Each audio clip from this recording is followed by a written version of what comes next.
Welcome back, folks. We're now joined by Patrick Colligan, who is state president of the New Jersey State PBA, Policemen's Benevolent Association. Good to see you, Patrick. Same here, Steve. Thanks. So let me, in a limited time we have, I want to get right to this. George Floyd murdered on camera, on video. We saw it. The officer's knee was on his neck for 8 minutes plus, 8 minutes and 30 seconds. Other officers watched, did nothing to try to stop it. On how many levels, from a police perspective, was that wrong? There was. I haven't met the police officer yet here and around the country who thought that video there was nothing wrong with that video. I was probably amongst the first in New Jersey to call it a murder. It's still a difficult video to watch. I think probably most of the world has seen it by now. It shows us what's wrong with policing.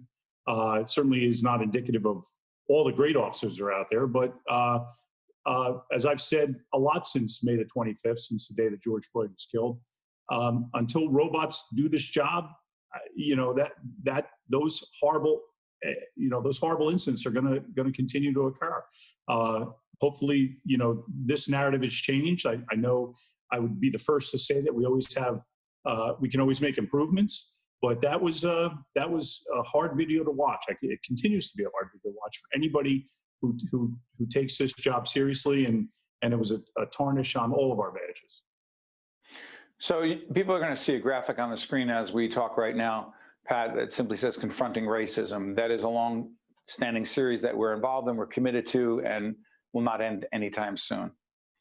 So in that spirit, how do we confront racism, but at the same time, not have many police officers have said to me privately, and some have said it publicly, have police feel under siege? How do we do that, Pat?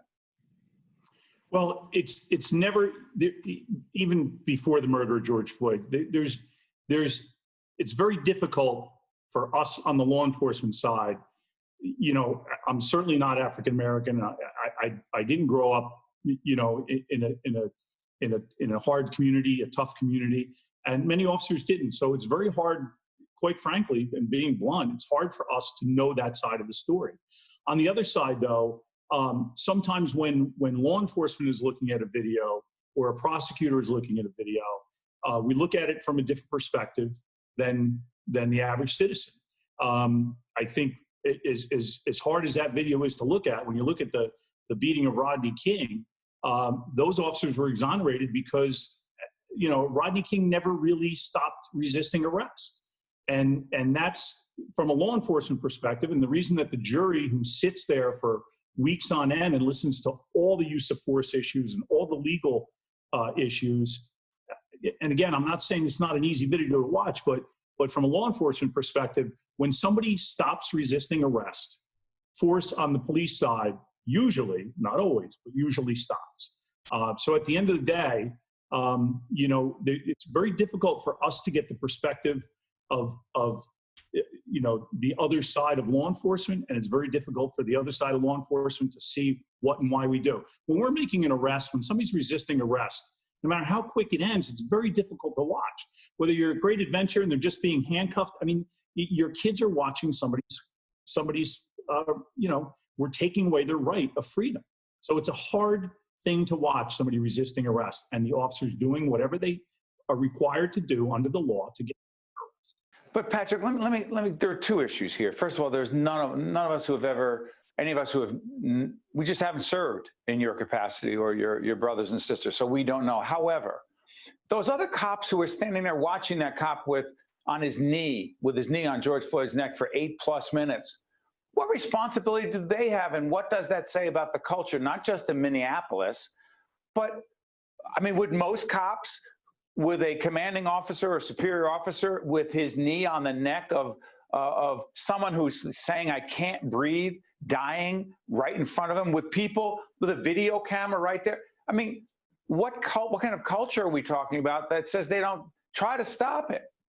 Well, I will strongly say that video shocked the conscience, which is why we're having this discussion now, which is why— But not just the knee on the neck, it's those other cops too. And it's not about attacking cops, it's asking the question, how do you police yourselves? What I want to say, Steve, is that video is so egregious on every aspect, and all those officers were charged.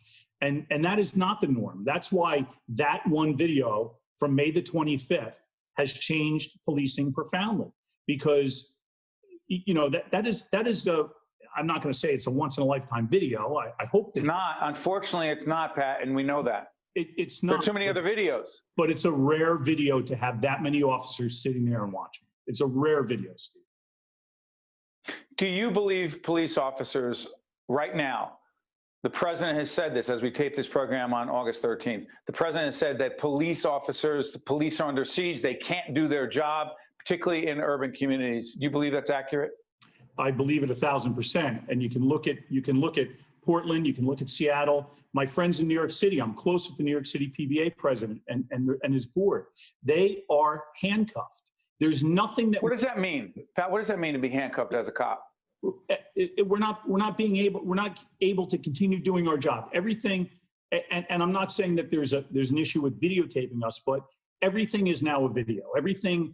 Everybody shows up and turns the camera on when somebody's resisting arrest. It's now almost fodder. It's some titillating show to watch somebody resisting arrest.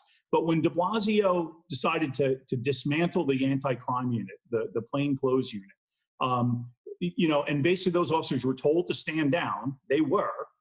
We are hampered from doing our job. There's a reason, you know, the defund the police movement. That experiment has already proven how poorly it's working. How poorly. 1 second. There's defund, Pat. And then there's taking a certain percentage of the police budget and putting it into social services, put it into recreation, put it to other areas, because cops are asked to do so many things that are outside of quote unquote traditional law enforcement. Go ahead. I'm sorry. No problem. But when we're hampered and we're told not to do our jobs, not to make arrests, we see, everybody has the numbers. We see the astounding triple-digit percentages of crime going on. New York City, Chicago, in really the urban communities. New Jersey, I'll still defend New Jersey. We have not been the problem. We have not made the national media because I'm convinced, and I know that we have the best trained officers in the entire country. We rank 47th in police-involved deaths. We're the densest state, by far the densest state in the country.